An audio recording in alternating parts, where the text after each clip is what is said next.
नमस्कार दोस्तों, डेट है आज की 10 मई 2021 और स्वागत है आपका एटोरियल डिस्कशन में। 3 इश्यूज आज हम डिस्कस करेंगे, तीनों हिंदू के हैं। फर्स्ट आर्टिकल हम डिस्कस करेंगे कोर्ट की प्रोसीडिंग्स की लाइव स्ट्रीमिंग और रिकॉर्डिंग से संबंधित ड्राफ्ट रूल्स रिलीज किए गए हैं सुप्रीम कोर्ट की ई कमेटी के द्वारा, तो डिटेल से इस इशू को डिस्कस करेंगे। दूसरे नंबर पे global minimum corporate tax rate, ये इशू हमने पहले भी डिस्कस किया था, फिर से आज नए एस्पेक्ट्स इस इशू में हम डिस्कस करेंगे। तीसरा एक छोटा सा आर्टिकल है, साउथ एशियन कंट्रीज़ को कंपेयर किया जा रहा है साउथ ईस्ट एशियन कंट्रीज से। क्यों कोविड-19 की सेकेंड वेव से लड़ने में साउथ ईस्ट एशियन कंट्रीज़ ने बेहतर परफॉर्म किया और साउथ एशियन कंट्रीज़ बेहतर परफॉर्म नहीं कर सके। तो चलिए डिस्कशन स्टार्ट करते हैं। First important article digital justice delivery से संबंधित है। आप जीएस पेपर 2 के इन टॉपिक्स से आर्टिकल को रिलेट कर सकते हो। देखो, जुडिशरी को पूरी तरह से डिजिटलाइज करने के लिए एक प्रोजेक्ट लॉन्च किया गया था, ई कोर्ट्स प्रोजेक्ट। इस प्रोजेक्ट के अभी तक 2 फेसेस को इम्प्लीमेंट किया जा चुका है, first face and second face. In faces में बेसिक चीज़ों पर फोकस किया गया, जैसे कोर्ट्स में पेंडिंग केसेस का जो डेटा है वो डिजिटलाइज कर दिया गया, केस ऑनलाइन फाइल किया जा सकता है, केस का जो स्टेटस है वो ऑनलाइन आप प्राप्त कर सकते हो, केस में जब जजमेंट आती है उसे भी ऑनलाइन अपलोड कर दिया जाता है। ये बेसिक चीज़ें हो चुकी हैं ई कोर्ट्स के फर्स्ट फेस में और सेकंड फेस में। लेकिन देखो, कोविड-19 की महामारी के दौरान फिजिकली तो कोर्ट नहीं चली, लेकिन वर्चुअल माध्यम से ज़्यादातर कोर्ट्स ने काम किया। तो अब आवश्यकता महसूस हो रही है कि इस ई कोर्ट्स के थर्ड फेज को भी इम्प्लीमेंट किया जाए, और इसीलिए सुप्रीम कोर्ट की एक ई कमेटी ने ड्राफ्ट रिलीज़ किया है ई कोर्ट्स प्रोजेक्ट के थर्ड फेज को इम्प्लीमेंट करने के लिए। अब ई कोर्ट्स के थर्ड फेज में वैसे तो देखो बहुत सारी चीज़ें हैं, जैसे प्रॉपर कोऑर्डिनेशन होना चाहिए क्रिमिनल जस्टिस सिस्टम के सभी ब्रांचेस में, जैसे प्रिजन, पुलिस, जुडिशरी। अगर प्रॉपर कोऑर्डिनेशन होता है डिजिटल माध्यम से तो न जाने कितना टाइम सेव किया जा सकता है। जैसे देखो, आपको भी पता है जेलों से कैदी ले जाए जाते हैं कोर्ट्स में हियरिंग के लिए, और रास्ते में कितनी दिक्कत होती है, रिसोर्सेज एलोकेट करने पड़ते हैं, पुलिस वाले लगाने पड़ते हैं सिक्योरिटी में, और बहुत बार तो कैदी भाग जाते हैं रास्ते में, बहुत दिक्कत होती है। लेकिन अगर सारी की सारी जो हियरिंग है वो प्रिजन से हो तो कितना अच्छा हो, कितना टाइम सेव किया जा सकता है। हालांकि देखो, इसके डिसएडवांटेजेस भी हैं। बहुत बार प्रिजन में कैदियों के साथ कैदियों के ऊपर एट्रोसिटीज़ होती हैं, हो सकता है कि दबाव में उनसे बयान दिलवाया जाए। और वैसे फिजिकल कोर्ट्स में तो कैदी बिल्कुल जज के सामने होते हैं ना, किसी प्रकार का डर नहीं होता। लेकिन बात है कि फ़ायदे बहुत हैं। इस आर्टिकल में फोकस जो है वो कोर्ट्स में जो प्रोसीडिंग होती हैं उनकी रिकॉर्डिंग और उनकी लाइव स्ट्रीमिंग पर है। मतलब इस आर्टिकल में focus live streaming of court proceeding and recording of court proceeding पर है। सुप्रीम कोर्ट की ई कमेटी के द्वारा कोर्ट की प्रोसीडिंग्स की लाइव स्ट्रीमिंग एंड रिकॉर्डिंग के लिए ये जो ड्राफ्ट रूल्स रिलीज़ किए गए हैं, ये देखो national policy and action plan for implementation of information and communication technology in the judiciary project का पार्ट हैं। ये रूल्स कौन सी कोर्ट्स को कवर करेंगे? High courts, lower courts and tribunal में live streaming and recording of proceedings के लिए ये ड्राफ्ट रूल्स रिलीज़ किए गए हैं। यानी सुप्रीम कोर्ट के लिए ये रूल्स अभी लागू नहीं हैं, high courts, lower courts and tribunals इनके लिए हैं। इससे पहले देखो, चीफ जस्टिस ऑफ इंडिया ने एक आर्टिफिशियल इंटेलिजेंस बेस्ड पोर्टल जिसका नाम है सुपेस रिलीज़ किया था। ये जो पोर्टल है ये जजेस को सहायता प्रोवाइड करेगा लीगल रिसर्च करने के लिए। जजमेंट देने से पहले देखो, जजेस को भी बहुत सारी रिसर्च करनी पड़ती है, तो उनकी रिसर्च आसान हो जाएगी इस पोर्टल का इस्तेमाल करके। बेसिक्स डिस्कस करने के बाद अब हम ड्राफ्ट रूल्स के बारे में डिस्कस करते हैं। सबसे पहला पॉइंट देखो, कोर्ट की प्रोसीडिंग्स की लाइव स्ट्रीमिंग होगी या फिर नहीं, ये फैसला तो जो बेंच बैठी है, जिस बेंच के पास सुनवाई चल रही है, वही बेंच डिसाइड करेगी कि कोर्ट की प्रोसीडिंग की लाइव स्ट्रीमिंग होगी या फिर नहीं। लेकिन देखो, बेंच अपनी विम्स एंड फैंसीज के हिसाब से डिसीजन नहीं लेगी। मतलब 2 जजेस की बेंच है या फिर 3 जजेस की बेंच है, ऐसा नहीं कि आज मन नहीं कर रहा है लाइव स्ट्रीमिंग नहीं करवाते हैं, या फिर आज कर रहा है तो करवा लेते हैं, ऐसा फैसला नहीं होगा। जो बेंच का फैसला होगा लाइव स्ट्रीमिंग से संबंधित, वो principle of an open and transparent judicial process से गाइडेड होगा। यानी बेंच जो है वो open and transparent judicial process के प्रिंसिपल से प्रभावित होकर फैसला लेगी कि प्रोसीडिंग की लाइव स्ट्रीमिंग होनी चाहिए या फिर नहीं होनी चाहिए। लेकिन एक बार बेंच के द्वारा फैसला ले लिया गया तो फिर उसके खिलाफ अपील फाइल नहीं की जा सकती। यानी जैसे देखो, डीपीएसपी जो हैं वो नॉन जस्टिसिएबल हैं, डीएसपी इंप्लीमेंट करने के लिए कोई कोर्ट में नहीं जा सकता, लेकिन फंडामेंटल राइट्स जस्टिसिएबल हैं, उनका वायलेशन होता है तो कोई पर्सन इवन सीधा सुप्रीम कोर्ट में भी जा सकता है। तो उसी प्रकार से बेंच का जो डिसीजन है वो जस्टिसिएबल नहीं है। नेक्स्ट पॉइंट देखो, इतना तो हमने जान लिया कि बेंच का जो फैसला है इस मामले में लाइव स्ट्रीमिंग होनी चाहिए या फिर नहीं होनी चाहिए, इस इशू पर केस नहीं चल सकता, ट्रायल नहीं चल सकता। लेकिन किसी भी समय किसी पार्टी के द्वारा ऑब्जेक्शन जरूर रेज किया जा सकता है। मान लीजिए एक केस में दो पार्टी हैं, ए और बी। ए किसी भी समय ऑब्जेक्शन रेज कर सकता है कि लाइव स्ट्रीमिंग नहीं होनी चाहिए, इससे मेरी जो प्रिवेसी है वो वायलेट हो रही है, तो उस पर एक्शन जरूर लिया जा सकता है बेंच के द्वारा। दोनों में डिफरेंस है। कहीं आपको लगे अभी तो बोला कि जस्टिसिएबल नहीं है, अभी बोला कि ऑब्जेक्शन रेज किया जा सकता है। देखो, जस्टिसिएबल का तो मतलब ये होता है कि जिस पर ट्रायल चले। अब इस पर ट्रायल नहीं चल सकता कि लाइव स्ट्रीमिंग होनी चाहिए या फिर नहीं होनी चाहिए, बट जब लाइव स्ट्रीमिंग हो रही है या फिर नहीं हो रही है तो उस समय ऑब्जेक्शन रेज किया जा सकता है किसी भी पार्टी के द्वारा कि भैया करवा लो या फिर बंद कर दो। तो बेंच उसी समय बोल देगी कि रीज़न क्या है, रीज़न पसंद आएगा तो फैसला पलटा जा सकता है, अदरवाइज जो बेंच का फैसला है वो यही है। नेक्स्ट है रिकॉर्ड ऑफ प्रोसीडिंग्स। कोर्ट की जो प्रोसीडिंग्स होंगी ना, उनको 6 महीने तक संभाल के रखा जाएगा। मतलब प्रोसीडिंग्स की जो रिकॉर्डिंग है, रिकॉर्डिंग वीडियोस, उनको 6 महीने तक संभाल के रखा जाएगा। और देखो, कोर्ट जो है वो अलाउ कर सकती है ट्रेनिंग पर्पजेज़ के लिए, एकेडमिक पर्पजेज़ के लिए, न्यूज़ पर्पजेज़ के लिए और एजुकेशनल पर्पजेज़ के लिए कि उन वीडियोस का इस्तेमाल हो सके। मतलब कोर्ट की ऑथराइजेशन के साथ उन रिकॉर्डेड वीडियोस का, जो रिकॉर्ड की गई थी ना कोर्ट की प्रोसीडिंग्स की वीडियो, तो उनका इस्तेमाल किया जा सकता है ट्रेनिंग पर्पजेज़ के लिए, इन सब पर्पजेज़ के लिए, लेकिन कोर्ट की ऑथराइजेशन के बाद, बिना कोर्ट की ऑथराइजेशन के नहीं किया जा सकता। इसके बाद नेक्स्ट पॉइंट है रिकॉर्डिंग्स का जो कंटेंट है उनको फिल्टर आउट किया जाएगा। मतलब जो कुछ निकालने का होगा या फिर म्यूट करने का होगा। म्यूट करने की देखो बहुत सी चीज़ें हो सकती हैं, जैसे कोर्ट की प्रोसीडिंग्स के दौरान किसी का पर्सनल एड्रेस बोला गया है, पर्सनल डिटेल्स वकील के द्वारा बोली गई हैं, तो उन सबको तो हटाना ज़रूरी है ना। तो जो लाइव स्ट्रीमिंग हुई है या फिर रिकॉर्डिंग हुई है उनको पोस्ट किया जाएगा कोर्ट की वेबसाइट पर या फिर किसी दूसरे डिजिटल प्लेटफॉर्म पर जो कि ऑथराइज़ किया गया हो कोर्ट के द्वारा, प्रोसीडिंग के 3 दिनों के अंदर अंदर। इसके अलावा देखो, बिना ऑथराइजेशन के तो कोई भी print media, electronic media, social media platform पर ये जो रिकॉर्डिंग है वो शेयर या फिर डिसेमिनेट नहीं की जा सकती।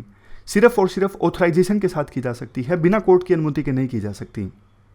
और अगर बिना कोर्ट की अनुमति के कोई इस्तेमाल कर लेता है रिकॉर्डिंग का, तो ये देखो एक पनिशेबल ऑफेंस है under Indian copyright acts, IT act या फिर दूसरे जो लॉ के प्रोविजंस हैं, for example contempt of court.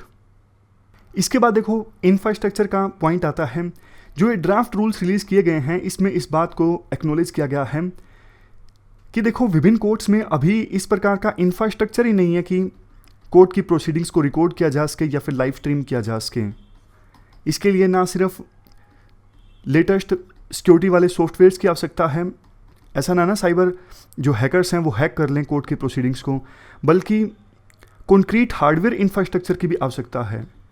अब जैसे कोर्ट की प्रोसीडिंग्स को रिकॉर्ड किया जा रहा है तो 5 एंगल्स पर कैमरा इस्टेब्लिश करना जरूरी है। एक बेंच पे फोकस करेगा, एक वकीलों पर, एक दोनों साइड्स पर मतलब विटनेस पर भी और एक्यूज्ड पर भी, और 5वां क्राउड पर। तो 5-5 कैमरे चाहिए। एक रिमोट कंट्रोल डिवाइस चाहिए जिसकी सहायता से जो बेंच में बैठे जज हैं वो जब मर्जी चाहें लाइव स्ट्रीमिंग को ऑफ कर दें या फिर स्टार्ट कर दें। उन्हें लगता है कि ये इन्फॉर्मेशन पब्लिक में नहीं जानी चाहिए तो वो अपने हाथ में जो उनका रिमोट होगा उसकी सहायता से उसी समय लाइव स्ट्रीमिंग को ऑफ कर देंगे। इसके बाद एक नेक्स्ट पॉइंट ये है, बहुत बार देखो कोर्ट रूम में काफ़ी सारा क्राउड आ जाता है जिसकी वजह से कोर्ट रूम काफ़ी ज़्यादा कंजेस्टेड हो जाता है।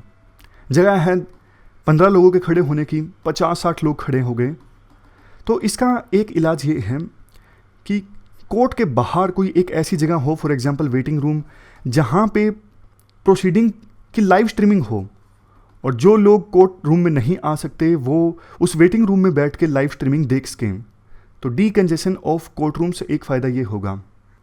लेकिन देखो कुछ रिस्ट्रिक्शंस भी हैं, जैसे जो चीज़ जज आपस में डिस्कस करते हैं जजमेंट देने से पहले या फिर कोई चीज़ ऑब्जर्व करते वक्त, तो जजेस के बीच में जो डिस्कशन होगी उसको नहीं सुनाया जा सकता। इसके अलावा वकील आपस में बात करते हैं या फिर वकील और वकील के क्लाइंट आपस में बात करते हैं, उनकी लाइव टेलीकास्टिंग नहीं हो सकती। नेक्स्ट चीज़ देखो, जो भी रिकॉर्डिंग्स हैं उनको मीडिया प्लेटफॉर्म से जैसे सोशल मीडिया, मैसेजिंग प्लेटफॉर्म, इन सब पर शेयर नहीं किया जा सकता। कोर्ट की अनुमति हो तो वो बात अलग है, सिर्फ और सिर्फ कोर्ट की ऑथराइजेशन के साथ ही शेयर किया जा सकता है। ये पॉइंट हमने पहले भी डिस्कस किया था। रिकॉर्डिंग को इस्तेमाल नहीं किया जा सकता कॉमर्शियल पर्पजेज़ के लिए, प्रमोशनल पर्पजेज़ के लिए और किसी भी प्रकार की एडवर्टाइजमेंट के लिए। देखो इसका मतलब क्या है, कई बार ना किसी केस की सुनवाई करते करते जज कुछ ऑब्जर्वेंस दे देते हैं। जैसे मैं आपको एग्जांपल देता हूँ, मान लीजिए वैक्सीन से संबंधित कोई केस चल रहा है और सुप्रीम कोर्ट के किसी जज ने आउट ऑफ कंटेक्स्ट ये बोल दिया, एक हाल ही में डेटा आया था जिससे पता लगता है कोविशील्ड वैक्सीन ज़्यादा अच्छी है। अब देखो इसके पीछे एक बहुत बड़ा बैकग्राउंड होता है कि सिर्फ एक ऑर्गेनाइजेशन का डेटा आया है, वो डेटा कितना कॉन्क्रीट है, लेकिन अब उस जज की उसी स्टेटमेंट को उठा लिया जाए और कोविशील्ड वैक्सीन वाली जो कंपनी है फॉर एग्जांपल सीरम, वो एडवर्टाइजमेंट करवाना स्टार्ट कर दे कि सुप्रीम कोर्ट ने भी माना कि हमारी जो वैक्सीन है वो ज़्यादा इफेक्टिव है, जबकि जज ने वो बात बोली थी किसी पर्टिकुलर कंटेक्स्ट में, किसी पर्टिकुलर ऑर्गेनाइजेशन की रिपोर्ट का हवाला देकर। तो ऐसे आप एडवर्टाइजमेंट के लिए इस्तेमाल नहीं कर सकते, किसी प्रमोशनल पर्पजेज़ के लिए इस्तेमाल नहीं कर सकते कोर्ट की प्रोसीडिंग्स का। इसके बाद कुछ एग्जाम्पशंस भी हैं, मतलब कुछ केसेस को तो रिकॉर्ड नहीं किया जा सकता, जैसे मैट्रिमोनियल मैटर्स हैं, आपस में मैरिज का डिस्प्यूट है, या फिर पोक्सो से संबंधित केस हैं, जुवेनाइल जस्टिस एक्ट से संबंधित केसेस हैं, इनकी लाइव स्ट्रीमिंग नहीं हो सकती। या फिर बेंच को लगता है कि किसी केस की लाइव स्ट्रीमिंग होती है तो इससे जस्टिस इंश्योर करने में दिक्कत आएगी, तो उस केस को एग्जाम्प्ट किया जा सकता है। और अगर देखो कम्युनली सेंसिटिव केसेस हैं या फिर सेक्सुअल ऑफेंस और जेंडर वायलेंस अगेंस्ट वुमेन से संबंधित केसेस हैं, तो इनके ट्रांसमिशन में 10 मिनट का डिले किया जा सकता है या फिर इनको एक्सक्लूड भी किया जा सकता है लाइव स्ट्रीमिंग से। इसके अलावा देखो हाईकोर्ट अपनी विजडम के अनुसार कुछ केसेस को एग्जेम्प्ट कर सकती हैं लाइव स्ट्रीमिंग से। तो अब बेनिफिट्स की बात करते हैं। बेनिफिट्स क्या होंगे अगर लाइव स्ट्रीमिंग होती है कोर्ट प्रोसीडिंग्स की? सबसे पहला तो देखो जब संविधान बनाया था ना संविधान निर्माताओं ने, तब ये सोचा गया था कि कोर्ट्स जो हैं वो सभी के लिए ओपन होंगी। ओपन कोर्ट कंसेप्ट हमारे देश में अडॉप्ट किया गया था, बट सिर्फ रिटन में ही ओपन कोर्ट कंसेप्ट है अभी भी। मतलब सच पूछो तो हम सब जो लोग हैं जो वकील नहीं हैं, हमको भी नहीं पता कि एग्जैक्टली कोर्ट में होता क्या है, कैसे प्रोसीडिंग्स होती हैं। इतनी ज़्यादा जानकारी हमें नहीं है, हमने देखी नहीं, हम वकील हैं नहीं। हम में से जो वकील हैं उनको तो पता है एग्जैक्टली कैसे होता होगा। उन्होंने भी, बहुत कम लोग ऐसे होंगे जिन्होंने सुप्रीम कोर्ट की किसी हियरिंग को अटेंड किया होगा। ये क्यों है, हमें क्यों नहीं पता? क्योंकि कभी हमने देखा ही नहीं। अगर कोई वीडियो हमने देखी होती सुप्रीम कोर्ट के किसी केस की हियरिंग की, तो हमें जानकारी होती कैसे सुप्रीम कोर्ट में हियरिंग होती है, कैसे जजेस जो हैं वो केस की सुनवाई करते हैं, कैसे विटनेस की स्टेटमेंट को रिकॉर्ड किया जाता है। वही बात है। तो अगर लाइव स्ट्रीमिंग होगी तो सबके लिए ओपन होंगी कोर्ट्स, और ओपन कोर्ट का जो कंसेप्ट है वो हम इम्प्लीमेंट कर सकेंगे। इसके बाद नेक्स्ट है सेफ गार्डिंग पब्लिक इंटरेस्ट। देखो काफ़ी बार तो केसेस बहुत ज़्यादा इंपॉर्टेंट होते हैं, जैसे Sabarimala temple case, constitutionality of Aadhaar scheme, legality of section 377। ये बहुत ज़्यादा इंपॉर्टेंट केसेस हैं जिनसे पब्लिक इंटरेस्ट प्रभावित होता है। तो ऐसे केसेस की जब सुनवाई हो तो कम से कम पब्लिक को भी तो पता लगना चाहिए ना केसेस में क्या कुछ चल रहा है, कौन से आर्गूमेंट्स के बेस पे जज जो हैं वो डिसाइड कर रहे हैं कि सबरीमाला टेम्पल केस में क्या होना चाहिए, सेक्शन 377 को डीक्रिमिनलाइज किया जाना चाहिए या फिर नहीं किया जाना चाहिए। नेक्स्ट है help in avoiding fake news. बहुत बार तो देखो जज बोलते कुछ हैं और उसको गलत ढंग से मीडिया के द्वारा इंटरप्रेट कर लिया जाता है, लेकिन जब लाइव स्ट्रीमिंग होगी तो फिर मीडिया आउटलेट्स जो हैं वो ऐसा नहीं कर सकेंगे, वो फेक न्यूज़ नहीं स्प्रेड कर सकेंगे। नेक्स्ट है सेफ वर्क कंडीशंस।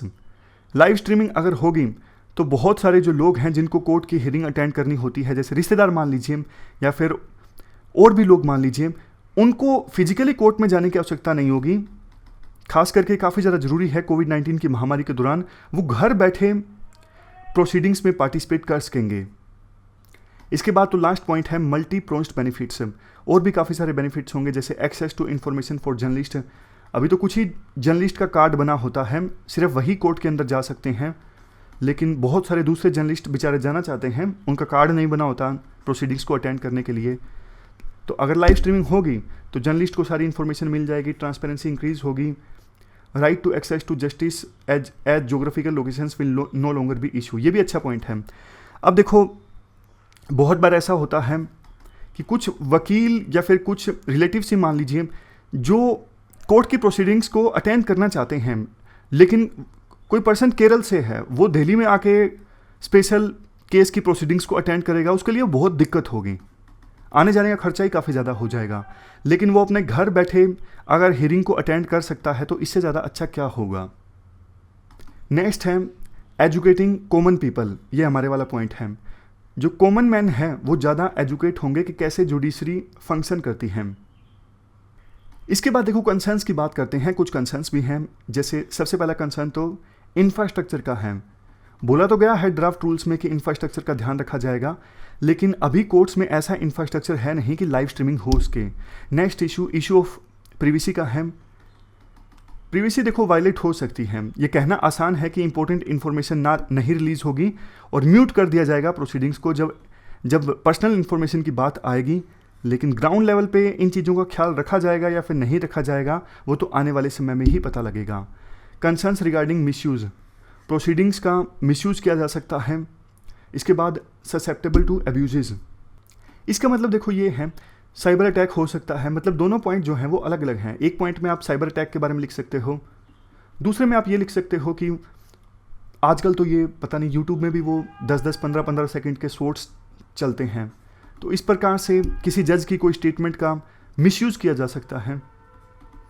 तो ये सारे पॉइंट्स हैं कंसर्न्स में। सजेशंस की बात करें तो कुछ सजेशंस भी आप दे सकते हो। सोचिए क्या सजेशन आपको दोगे। अभी तो सिर्फ ड्राफ्ट रिलीज़ हुआ है। आपको बोला जाए इंटरव्यू में, यूपीएससी में 2 अगस्त से जो इंटरव्यू स्टार्ट होंगे उसमें आपसे पूछ लिया जाता है कि ये जो ड्राफ्ट रूल्स रिलीज़ हुए हैं, पब्लिक के कमेंट्स इनवाइट किए गए हैं, तो आप क्या कमेंट करोगे, आप क्या सजेस्ट करोगे। तो आप देखो ये सब चीज़ें सजेस्ट कर सकते हो कि सोशल मीडिया या फिर दूसरे मीडिया चैनल्स पर कोर्ट की प्रोसीडिंग्स इस्तेमाल करने की जो शर्तें हैं उन्हें थोड़ा लिबरल किया जाए। अभी तो सिर्फ कोर्ट की अनुमति के बाद ही मीडिया चैनल्स कोर्ट की प्रोसीडिंग दिखा सकते हैं, तो ये तो काफ़ी ज़्यादा स्ट्रिक्ट है। दूसरा, साइबर अटैक से बचने के लिए उपयुक्त प्रोविजंस किए जाएं, उपयुक्त इंफ्रास्ट्रक्चर क्रिएट किया जाए कोर्ट्स में। लास्ट में जो इन रूल्स को वायलेट करता है उनके खिलाफ स्ट्रिक्ट एक्शन लिया जाए ताकि एक डेटरेंस पैदा हो, कोई इन कोर्ट प्रोसीडिंग्स का मिसयूज करने का ना सोचे। तो ये आप सजेशंस में बता सकते हो। Next article global minimum tax regime से संबंधित है। आप जीएस पेपर 2 और जीएस पेपर 3 के इन टॉपिक्स से आर्टिकल को रिलेट कर सकते हो। देखो कुछ दिनों पहले ये इशू आया था और हमने डिस्कस भी किया था, तो बहुत कुछ तो आपको याद होगा। सबसे पहली चीज़ यही, ग्लोबल मिनिमम टैक्स की आवश्यकता क्यों है और क्या है ये ग्लोबल मिनिमम टैक्स। देखो एग्जांपल्स की सहायता से हम डिस्कस करते हैं। बहुत सी कंपनीज क्या करती हैं, जैसे अमेजोन मान लीजिए।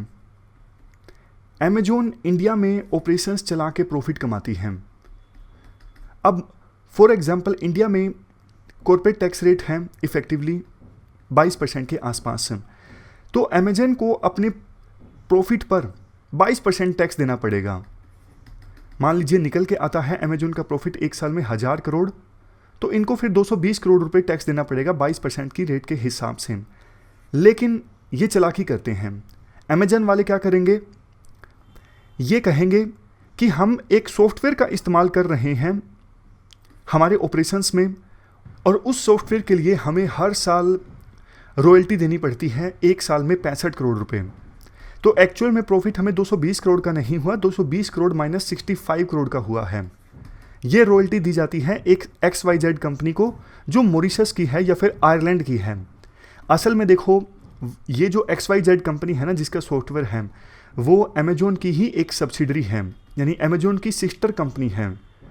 तो ये जो अमेजोन रॉयल्टी दे रहा है 65 करोड़ की एक सॉफ्टवेयर इस्तेमाल करने के लिए, वो अपनी ही एक सब्सिडरी कंपनी को दे रहा है जो मॉरिशस में है। तो 65 करोड़ जो प्रॉफिट है अमेजोन ने वो शिफ्ट कर दिया इंडिया से मॉरिशस में, जहां मॉरिशस की ये सब्सिडरी कंपनी है। जबकि देखो मॉरिशस में टैक्स रेट 22 नहीं है जो कि इंडिया में है, वहां पे टैक्स रेट सिर्फ नाम मात्र की है 1%। तो अमेजोन ने अपना प्रॉफिट ट्रांसफर कर दिया एक सब्सिडरी कंपनी में जो मॉरिशस में स्थित है, और मॉरिशस में टैक्स रेट काफ़ी कम है। नुकसान किसको हुआ? नुकसान तो इंडिया को हुआ ना। वैसे प्रॉफिट होना था 220 करोड़, लेकिन अमेजोन ने जानबूझ के अपना प्रॉफिट ट्रांसफर कर दिया किसी ऐसे देश में जहां पे टैक्स रेट काफ़ी ज़्यादा कम है। ये सारी चीज़ें देखो सिर्फ इंडिया के साथ नहीं होती, और भी डेवलप कंट्रीज़ के साथ, सभी देशों के साथ होती है। इसमें डेवलपिंग का चक्कर नहीं है। ये बड़ी बड़ी कंपनीज अपने प्रॉफिट को ट्रांसफ़र कर देती हैं उन कंट्रीज़ में जहां पर टैक्स रेट कम है, ताकि इनको टैक्स कम भरना पड़े। तो इस चीज़ का क्या सोल्यूशन है? इस चीज़ का एक सोल्यूशन तो देखो सीधा सीधा यही है कि ये टैक्स हेवन जो कंट्रीज़ हैं, जैसे मॉरिशस, आयरलैंड जैसे, जहाँ पे टैक्स रेट काफ़ी ज़्यादा कम होते हैं, 1%, 2%, 5%, जिसकी वजह से ये कंपनीज उन देशों में अपना प्रॉफिट ट्रांसफ़र कर देती हैं। अगर यहीं पर टैक्स रेट मान लीजिए ज़्यादा हो जाए, अगर मान लीजिए इन टैक्स हेवन कंट्रीज़ में टैक्स रेट कम होने के बजाय एक मिनिमम टैक्स रेट हो, फॉर एग्जांपल 15%, तो शायद अमेजोन जैसी कंपनीज ऐसा नहीं करेंगी। उनको लगेगा अरे यार इतना रिस्क उठाएं, इससे अच्छा इंडिया में ही 22% टैक्स दे देते हैं, बजाय इसके कि वहाँ पे प्रॉफिट ट्रांसफ़र करेंगे और 16-17% वहाँ पे भी देना पड़ेगा। क्या फ़ायदा 2-3% टैक्स बचा के? तो फिर वो नहीं करेंगी। डिफरेंस जब बहुत ज़्यादा होता है ना, इंडिया में 22%, वहाँ पे 1%, तब वो प्रॉफिट ट्रांसफ़र करती हैं। तो इसी पर चर्चा चल रही है। अभी देखो अगले महीने G7 का समिट ऑर्गेनाइज होगा, जिसमें G7 के मेंबर कंट्रीज चर्चा करेंगे क्या इस प्रकार का प्रोविज़न पूरे वर्ल्ड में इंप्लीमेंट किया जा सकता है ग्लोबल मिनिमम कॉर्पोरेट टैक्स का, कि सभी देशों में कम से कम इतना कॉर्पोरेट टैक्स तो होना ही चाहिए। वो लिमिट कितनी भी हो सकती है। अभी फिलहाल डिस्कशन चल रही है 15% पर, कि हर एक देश में कॉर्पोरेट टैक्स रेट जो है वो 15% तो होगी ही, इससे कम नहीं हो सकता, इससे ज़्यादा बेशक हो सकता है। तो फिर कंपनीज अपना प्रॉफिट ट्रांसफ़र नहीं करेंगी ना, क्योंकि सब जगह 15% तो टैक्स है ही, हर जगह जहां भी वो प्रॉफिट ट्रांसफ़र करेंगी 15% तो उन्हें देना ही पड़ेगा। तो इससे वो प्रॉफिट ट्रांसफ़र नहीं करेंगी, और जिस देश में ऑपरेशंस चला के वो कंपनी पैसा कमा रही है उसी देश को टैक्स जाएगा। और इस चीज़ को वैसे इंप्लीमेंट कैसे किया जाएगा? मान लीजिए दो देश हैं ए और बी, ए देश में कॉर्पोरेट टैक्स रेट है 20% और बी देश में कॉर्पोरेट टैक्स रेट है 11%। अब कोई कंपनी देखो पैसा कमा रही है ऑपरेशंस करके ए देश में, लेकिन प्रॉफिट ट्रांसफ़र कर देती है बी देश में जहाँ पे टैक्स रेट कम है, और global minimum corporate tax rate है 15%। यानी उस कंपनी ने बी देश में 4% कम टैक्स पे किया ग्लोबल मिनिमम टैक्स रेट से। Minimum global corporate tax rate कितना है? 15%, और बी देश में कितना टैक्स पे किया? 11%, यानी 4% कम मिनिमम ग्लोबल टैक्स रेट से। तो फिर वो देखो वो कंपनी ए देश को जहाँ पे ऑपरेशंस चला के उसने पैसे कमाए, ए देश को जितना डिफरेंस है 15 माइनस में 11, मिनिमम कितना था 15, पे किया कितना बी देश में 11, डिफरेंस कितना है 4। तो ए देश में वो 4% ज़्यादा टैक्स पे करेगी, 20% प्लस में 4 यानी 24%। ऐसे ये पूरा कंसेप्ट काम करेगा। तो अगले महीने तो देखो G7 कंट्रीज़ के बीच चर्चा होगी, उसके बाद G20 कंट्रीज़ के बीच चर्चा होगी। OECD भी global minimum corporate tax rate लाने के लिए प्रयास कर रहा है, लेकिन काफ़ी सारे चैलेंजेस भी हैं। कुछ एक्सपर्ट्स कंसर्न्स भी व्यक्त कर रहे हैं। जैसे पहली चीज़ देखो, सभी देशों के बीच सहमति बनाना मुश्किल है। दूसरी चीज़ ये है, हर एक देश का ये सोवरेन राइट है कि उस देश में टैक्स रेट कितना होना चाहिए। अगर ये global minimum corporate tax rate आता है तो फिर कई देशों का ये कहना होगा हमारी सोवरेनिटी का उल्लंघन है हम पे ये global minimum corporate tax rate impose करके। बट देखो इसके फ़ायदे काफ़ी सारे होंगे। एक फ़ायदा तो ये होगा, अभी विभिन्न देशों के बीच जो वार चलता रहता है ज़्यादा से ज़्यादा इन्वेस्टमेंट को अट्रैक्ट करने के लिए, कि हाँ हम कम टैक्स आपसे लेंगे, हम कम लेंगे, ये सब खत्म हो जाएगा। जो देश अच्छा इंफ्रास्ट्रक्चर प्रोवाइड करेगा वहाँ पे कंपनीज इन्वेस्टमेंट लेके आएंगी। दूसरा, इंडिया को देखो, जैसे इंडिया को नुकसान होता है वैसे दूसरे देशों को भी नुकसान होता है। ये टैक्स हेवन कंट्रीज़ को तो फ़ायदा होता है, लेकिन इंडिया, USA इन सब देशों को नुकसान होता है, क्योंकि ये बड़ी बड़ी कंपनीज अपना प्रॉफिट ट्रांसफ़र कर देती हैं। जैसे इंडिया को ऑलमोस्ट $10 बिलियन का नुकसान हुआ 2019 में इस प्रकार की चीज़ों की वजह से, यानी जो कंपनीज प्रॉफिट ट्रांसफ़र कर देती हैं इन चीज़ों की वजह से। तो अगर global minimum corporate tax rate आता है तो इंडिया को इससे फ़ायदा होगा, लेकिन इंडिया का ये भी कंसर्न है कि सोवरेनिटी वायलेट नहीं होनी चाहिए, इसलिए हम एंगेज करने को तैयार हैं इस प्रकार की डिस्कशंस में। टर्म्स एंड कंडीशंस क्या होंगी उस पर डिपेंड करता है कि फाइनल इंडिया का स्टैंड क्या होगा। समझ गए? मतलब इंडिया को फ़ायदा होगा अगर ये global minimum corporate tax rate आता है, लेकिन इंडिया हमेशा चिंतित रहता है सोवरेनिटी के वायलेशन को लेके, इसलिए इंडिया डिस्कशन करेगा, एंगेज करेगा कि टर्म्स एंड कंडीशन क्या होती हैं इस global minimum corporate tax rate के कंसेप्ट को लेके। तो ये पूरा आर्टिकल, पूरा इशू हमने डिस्कस किया। चलते हैं आगे। नेक्स्ट आर्टिकल में तो देखो कंपेयर किया गया है साउथ एशिया को साउथ ईस्ट एशिया से। आपने देखा कि कोविड-19 की सेकेंड वेव के दौरान साउथ एशिया के जो कंट्रीज़ हैं, जैसे खास करके इंडिया, पाकिस्तान, बांग्लादेश, इन देशों को सेकेंड वेव ने बुरी तरह से प्रभावित किया, सबसे ज़्यादा इंडिया को, जबकि साउथ ईस्ट एशियन कंट्रीज़ को इतना ज़्यादा प्रभावित नहीं किया। क्यों? आप ये टेबल्स देखिए एक बार। ये जनरल इश्यूज़ हैं, बहुत बार हम डिस्कस कर चुके हैं कि इंडिया के हेल्थ सेक्टर में कौन कौन से इश्यूज़ हैं, जैसे डॉक्टर्स की कमी है, नर्सिस की कमी है, मतलब कि ह्यूमन रिसोर्स का अभाव है, डिस्ट्रीब्यूशन, मतलब स्क्यू डिस्ट्रीब्यूशन ऑफ वर्कफोर्स, कहीं पर वर्कफोर्स ज़्यादा है जैसे साउथ इंडिया में, जैसे अर्बन एरियाज़ में, रूरल एरियाज़ में कम है, ईस्टर्न इलाके में कम है, नॉर्थ इंडिया में कम है, इंफ्रास्ट्रक्चर काफ़ी पुअर है, बेड्स की कमी है, आईसीयूज़ की कमी है, वेंटिलेटर्स की कमी है, ब्रेन ड्रेन काफ़ी होता है, बजट सरकार काफ़ी कम एलोकेट करती है। ये सब पॉइंट्स हम काफ़ी बार डिस्कस कर चुके हैं, रटे हुए होंगे आपको ये पॉइंट्स। लेकिन एक पॉइंट जो कंपैरिजन का है ना, इसको हम इस्तेमाल कर सकते हैं। जैसे देखो इंडिया में हेल्थ पर कितना हम खर्च करते हैं, 1.28% ऑफ जीडीपी। बांग्लादेश में कितना, less than 1% of GDP. Pakistan में कितना, 1.1% of GDP.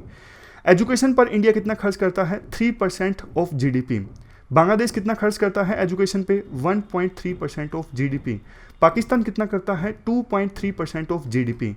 Military expenditure India का कितना है, 2.4% ऑफ जीडीपी। बांग्लादेश कितना खर्च करता है मिलिट्री पर, 1.3% ऑफ जीडीपी। पाकिस्तान कितना, 4%। देख लो। इंफ्रास्ट्रक्चर पर इंडिया कितना खर्च करता है, 5.38% ऑफ जीडीपी। बांग्लादेश कितना, 1.79% ऑफ जीडीपी। और पाकिस्तान कितना, 2.14% जीडीपी। ये बांग्लादेश कहाँ खर्च करता है, सारे इसके कम कम हैं। खैर, कंपैरिजन आपने देखा साउथ एशिया का। अब साउथ ईस्ट एशिया की आप बात कीजिए। वियतनाम हेल्थ पे कितना खर्च करता है, 6.6% ऑफ जीडीपी। कंबोडिया कितना, 6% ऑफ जीडीपी। लाओस कितना, 2.25% ऑफ जीडीपी। मतलब देखो साउथ ईस्ट एशियन कंट्रीज ने हेल्थ केयर इंफ्रास्ट्रक्चर पर काफ़ी खर्च किया है।